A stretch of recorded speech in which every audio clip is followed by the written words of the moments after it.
Welcome back to the Motor Show, and bringing it home, as we always do in our last segment, is Richard Race Talk Crail. How you doing, Rich? Mate, I'm well. Still getting over the Bathurst hangover at the moment. What a massive weekend it was. Man, it was actually good to watch on TV. It was very suspenseful. I've been told a few races were very happy that one of the obviously the safety car came out in the last third lap to go, because a few of them wouldn't have made it to the end apparently. Yeah, look, there's a saying going around in the media centre of racetracks that there's no such thing as a dull Bathurst, and the 2010 edition lived up to that. Amazing motor race, and you're right, it was a different kind of Bathurst. It was the fastest ever Bathurst 1000, 6 hours and 12 minutes. Previous record was 6 hours and 18 and a bit. So that shows how little the safety car played a role in it. So it was a straight-out sprint race the whole way through, and a bit of a fuel economy game as well. So there were some fascinating strategies going on throughout the race that different teams were gambling with, and a couple gambled right to the very end, and we're in a position where some were questioning whether they'd actually get to the flag. So when Will Davison stuffed it in at the top of the mountain on lap 154, safety car came out, all of a sudden the fuel issues disappeared, and we had a sprint to the flag, as it turned out. So, yeah, great motor race, amazing atmosphere, biggest Bathurst crowd in 3 years. Just a tremendous great weather show overall. Yeah, it was.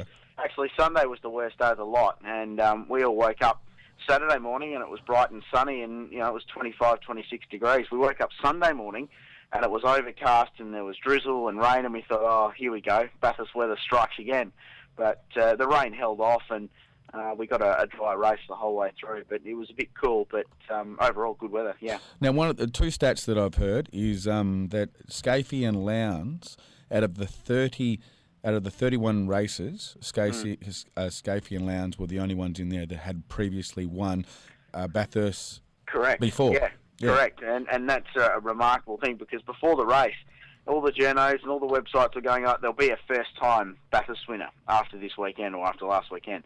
That was going to be their story. But as it turned out, the only combination with two former winners, and I'd just like to say that back in June when this combination was announced, I seem to remember myself saying something along the lines of, I'm going to back them to win the great race in October. And I'd just like to think that, that's a bit good going on there. Good odds. Yeah. I was told they had great odds at the start of the race too. Yeah, they did actually. Well, but really, Craig Lowndes was the fastest driver all weekend.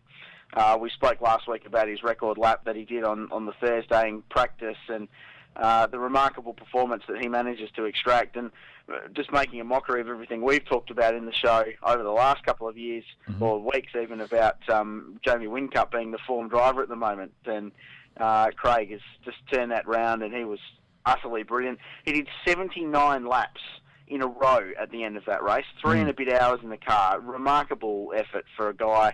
What was the decision behind that, do you think? Was it because Scafie, there was word that he had a really sore back? Yeah, that was basically it. There's a minimum lap requirement. Each driver has to do a minimum of 51 laps. So they split that between the two of them, and Scafie did his work early in the race. He started the race, Lowndes jumped in, then Scafie did another stint.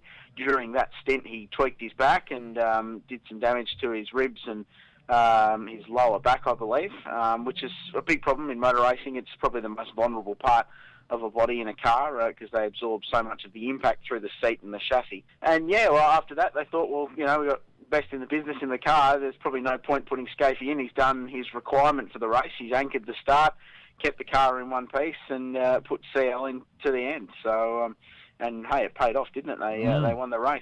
Amazing victory. And just to cap it off, it was a 1-2 for Team Vodafone as well, just to put a full stop on their domination of V8 Supercar at the moment. Okay, mate. Well, thanks for your time. We'll catch you next week. No worries. We'll do. Thanks, Rich. That was Richard Race Talk Crail. Thanks for everyone that came on today's show. Craig Lowndes, of course, the champion from Bathurst.